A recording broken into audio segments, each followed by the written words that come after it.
cut, it just hurts so much. We have them, everybody gets them. £2,000. Hello everyone, welcome back to my channel. Today we are talking about stretch marks. So I do a lot of like skincare videos on my acne and my journey, and there are before and afters in those videos. But in this, it is just a simple discussion showing you guys what I do, but I'm not going to be giving you this and then now how it looks. I'll try and put that in the description and title if it fits, to let people know. So if you're looking for that kind of video, then this is not the one for you. This is more of a discussion and showing you the tools I use. Reason being is because my stretch marks are literally on my butt and I'm not really going to show that online. These things have worked and this is what this video is about, fading them. This video is going to be a little bit chatty, it's going to be quite long, so please feel free to use the chapters down below if you're looking for something in particular. But I do think the first few minutes of this video will help you to understand a bit about my opinion on stretch marks and also my opinion on doing DIY stretch mark fading at home. Before we get into the fading of stretch marks, I want to start with the fact that everybody has stretch marks. It's completely normal, it's completely natural. People get it through puberty, gaining weight, pregnancy, what else? Muscle building can all lead to stretch marks. It's simply where the skin is stretching to keep up with whatever is growing. Okay, it's that's it. Stretch marks do fade on their own. So you may start with a red or purple stretch mark and then it will become more of a white, silver stretch mark over time when it has faded. But if you are looking to improve the reduction of redness, fade it quicker, then these are things that you can do. If not, if you don't care, then obviously just leave your stretch marks alone. You don't have to do anything to them. Absolutely nothing. And they will fade. I just really want to insert here that this is a really good video for somebody that has newer, fresher stretch marks, because catching them when they are early is obviously when you can help to fade them better. Those silver, white stretch marks, you can't fade them to nothing. Do you know what I mean? They're very hard to then become, stretch marks don't disappear. So what we're talking about mainly in this video is taking red ones and making them fade quicker and then perhaps a little bit better than they would have without this treatment. I'm currently fading some of my stretch marks. I have them, like I've mentioned, and a lot of them came from puberty. As a child, thankfully, not body conscious, went along my life. Obviously, at some point they must have been red, but I never noticed them. I just carried on, lived my life, enjoyed it, and obviously they faded. There was a time in my teens where I kind of felt like these shouldn't be here. If you ever feel like that, that's not the case. I've kind of made this video and put it in the title, but this is for responsible adults, and that is because the tools we're using have side effects, or you know, you could really mess up. So I wanted to just target people that are adults and are dealing with this kind of thing and can come from it from a level playing field and know what they're getting themselves into. But as I was saying, from then I overcame it, whatever. I've never been insecure, never tried to hide them. I wear a bikini on the beach. It's just part of my skin. When I was 25, so literally around pandemic time, I had a lot of rapid weight gain, and it was rapid because my skin literally could not keep up. From that, my thighs, the back of my thighs, buttocks kind of area, just got quite deep stretch marks. They are deep stretch marks, in fact. And yes, I was like, whoa, okay. I hadn't dealt with body changes like that for a long time. Like I said, as a teen and child, it was very, you know, I never really noticed those things, and to not have something to then have it and be like, oh, okay, what's this about then? And it did kind of annoy me, not gonna lie. Did kind of think, oh, great. And we're being completely transparent in this video. I thought about getting a sort of a peel or a microdermabrasion. I love those kind of treatments because they help heal something. So for example, with acne, you can get microdermabrasion, microneedling, chemical peels to help speed up the process. You know, it's not, I'm never looking for perfection. I want everything to be airbrushed, flawless, like, no. But if I am looking to improve something, and preferably rather quickly to just help me along the way, then so be it. So I actually looked into this, how much it would cost and all that kind of stuff. I got a consultation over the phone and I sent in my images. Bear in mind, I did go with a clinic that is well established because I wanted a reliable source to go to get this treatment done. But then they quoted me £2,000, £2,000 to help reduce my stretch marks. And the process that they would be using is microneedling, and it would be a microneedling pen. The lady said that I'd have to have 10 sessions, so that would be going back and forth to a clinic over the course of a year, pretty much every couple of months. I just, no. That's one of those things where it's like, oh, okay, that's interesting. If it was like a fraction fraction of the price, I might be more interested, but that is just not something I'm willing to do, spend my money on. I'd rather go traveling, invest in a new camera, new laptop. I could get so much for £2 you know. So it's just one of those things where it's like, this isn't even worth spending my hard-earned cash on. But that does not mean to say that I don't recommend that route, because this is where I want to say that this is for adults, because I feel like microneedling involves needles and there is the risk of infection. There is the risk of doing too much, causing too much injury and having side effects from that, such as hyperpigmentation. It also depends where your stretch marks are on your body. If it's on a thinner skin, let's say we're doing it up here, then it's going to be more painful because, like I said, it's thinner skin, versus the buttocks and the thighs where you've got a bit more fat. These are things you need to take into consideration.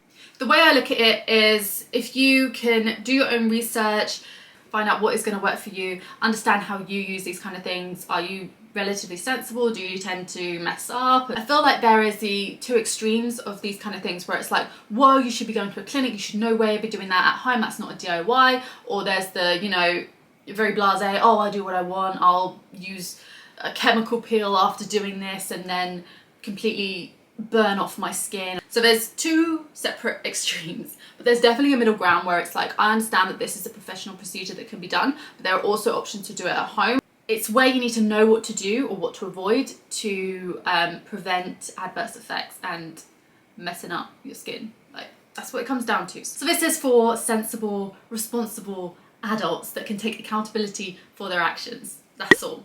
Okay, so now my backstory is out of the way and all of the disclaimers. Let's just move on to fading stretch marks. I'm so used to talking about like fading hyperpigmentation and things like that to do with acne and skin. But in here I have some of the things I want to talk to you guys about. So I'm going to put it in the most basic terms of what you're doing to your skin is causing micro injuries on the surface of the skin to then help the skin to repair. With that repairing process, the skin brings a lot of, I'm going to say nutrients, but not necessarily, loads of good stuff to the surface, especially the production of collagen, which usually happens over a period of the month, roughly. So this is a process that takes a bit of time. Therefore, it's something that you want to do, for example, do it in January, 4 weeks later, beginning of February, you do another session. It's not something you necessarily need to do daily, but there is another sort of take on it where you could do a gentle bit every single day if you're just rolling very gently. That would be more so for microneedling rollers like this. So with microneedling rollers, what you are essentially doing is stimulating the skin. We are causing little micro injuries, like I said, and this also creates channels. So whatever you then put on the skin will go much deeper into the skin, into the deeper layers, which also helps with the repairing process because you're going to get it deeper. That's why you also want to put the right things onto your skin. The thing that I love most is hyaluronic acid. It can't do damage. You're just putting extra moisture into your skin and it's going further in. I know people that will put on vitamin C's or, you know, maybe even an acid, but honestly, I would just stick to your hyaluronic acid and a good moisturizer. But that's me personally, because I actually go quite deep on my stretch marks because the stretch marks themselves are deep. Like, trust me, they are indented in the skin, and in order to penetrate that and help it to heal, I need to go deeper. Therefore, I'm causing a bit more injury. I don't want to then put more vitamin C or something quite active on there. I just want to moisturize and be done with it. So here is a snippet from the NHS website where it states that there are some treatments that may help stretch marks look better, but they will not get rid of them. That's a theme throughout this video. The treatments include retinoid. So tretinoin I talk about a lot in my videos because I'm using that for acne and post-inflammatory marks. That's a prescription treatment, bear in mind, here in the UK at least. And also hyaluronic acid. Hyaluronic acid is what I personally use. These may help if used on new stretch marks, which is also what this video is about, because that is how you're going to fade and make them the appearance better, as they're saying here, you know, whatever that may be to you. But you should not use retinoid creams if you are pregnant, as they may harm your baby. Yes, it is important to remember that. So other treatments are light or laser treatments and microdermabrasion. Microdermabrasion is a bit different to microneedling. That involves more of like a crystal and, as you can see here, removing the sort of a thin layer of skin. Anyway, some really good brands do rollers, okay? So they are available, they're on the skincare market, it's not something you get off the black market, it's something they're available. Reliable brands have these kind of microneedles. However, they have a limitation on the needle length. I personally have this at a very small length. I genuinely don't know what it is. I'm going to say this is 0.05. I cannot remember what I bought, but I have this. Then there's a smaller head. I'll show these all close up. And then there's like a bigger roller head. So essentially, for example, this is one that could perhaps be used on the body. This could be used around the eyes. And then this is good for the face. You know, I'm not here selling dreams. Like, it helps to fade them. Stretch marks are never going to disappear. Don't know if I've said that in this video, but that's not what stretch marks do. They fade, but they do not just get demolished and never seen again. So the reason some people might not like the rollers is because what it's doing on the skin is kind of creating indentations rather than going in and out of the skin, which is what a pen will do. So microneedling pens, I've bought this, I think I bought this year. They're a bit harder to find a good one. I looked on Amazon, I looked at the reviews and I was like, oh, people aren't liking this, or there was just so many things to look out for. So the honest truth is, clinics use these devices. Where do you think they're made? They are made in China. So us as a general population are never actually necessarily going to be able to get the pens that are used in clinics. They are sold directly to the clinic. So yeah, if you want one of these, then you want to go to Amazon, AliExpress, you want to do your research. And the thing that somebody wrote in a review that was really, really handy, the needles come separately. They come in these central little packets. And what you want is the spring. You want a good one that has a good spring, because that is going to help the needle go in and out. So you probably see the spring on there. I'll show you guys the spring on this one. And that's what's actually going to make sure that the needles go in and out. If you don't have one that does that, what it's going to do is just drag along the skin, and it's just going to create damage that we don't want. It's just going to literally scrape your skin. Not what we're looking for. So thank you to the person that left a review on Amazon, because what they said is, yes, this does work. A certain one that I was looking at, it is moving up and down, and then they showed a slow motion video clip and you could see it. Because it's so fast, you can't tell if it is or not moving up and down, but in slow motion, of course, you can see it. And that's what I did. As soon as I got this, I put my needle on, I went and did a slow motion video, and I could see the needles moving up and down, and therefore I knew that it wasn't just gonna drag across the skin. So you can get various needles in one. So I'll show you the back of this. You can have like 9, 12, 24, 36, and here is a 12. To be honest, I just went off with what do I think would be enough. I think that's fine. And it has worked for me, by the way. I should mention, like I said, this isn't a before and after, but my stretch marks have faded. I don't actually know the general length of time that stretch marks can take to fade, but I'm pretty sure it's a long period of time. For me, when I left them alone and hadn't started microneedling, they were sticking around for at least let's say 6 to 8 months. They were still red. Catching them when they're red is just going to help fade them quicker. Now, I'm here not to share advice on what you should do. I'm here to share what I do and why. So I don't have the aim of making my skin bleed or anything like that, because I've mentioned many times these stretch marks are deep, so I have to go quite deep. I would probably go, I personally go to about 1.5 max. This does go up to 2 millimeters. 1.5 I'm fine with. Pain wise, I'm actually quite tolerant to this kind of pain. I can't explain it. I feel like we all have different things where we can either take the pain or we're like, no, I will not deal with this. Like a paper cut just hurts so much. But this kind of thing I'm totally fine with. I don't think I would do it if it was too much for me, but the first time that I did the pen, because I knew I was gonna have to go deep, I've never actually gone to 1.5 before. I never had to. When I was using the rollers on my face, they would be 0.5. So we're really moving up, and I did get a little bit of numbing cream. So this is the Elmer 5% cream.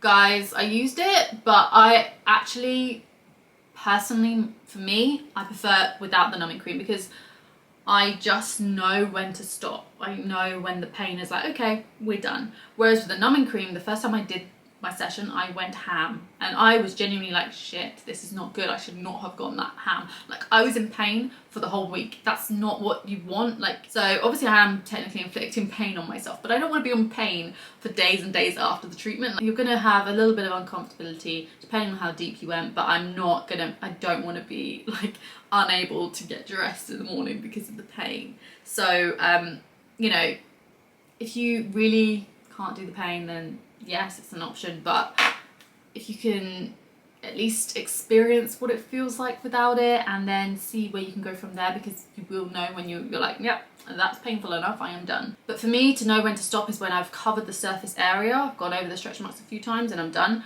Personally at 1.5 I do bleed a little. It's not like you're suddenly gushing blood, they're little speckles of blood, and all I do is rub it back into the skin. Preparation is key, so I like to keep it as sanitary as I can, because we're talking things that could go into a little channel of your skin and not do good things. Gloves are something I use to keep everything sanitary, and I also use a hyaluronic acid booster. So like I mentioned, I like the hyaluronic acid to keep it very moisturized. That's going to help the skin repair, and the moisture going that deep into the skin, beneficial, so beneficial. You use, you know, do your research, find what you want to use and roll with that. But this is something I use throughout the treatment with the pen, because you also want a bit of slip. Otherwise it feels like, look, it feels more draggy. Do you know what I mean? Without that surface to really go. And some people would recommend going in circles.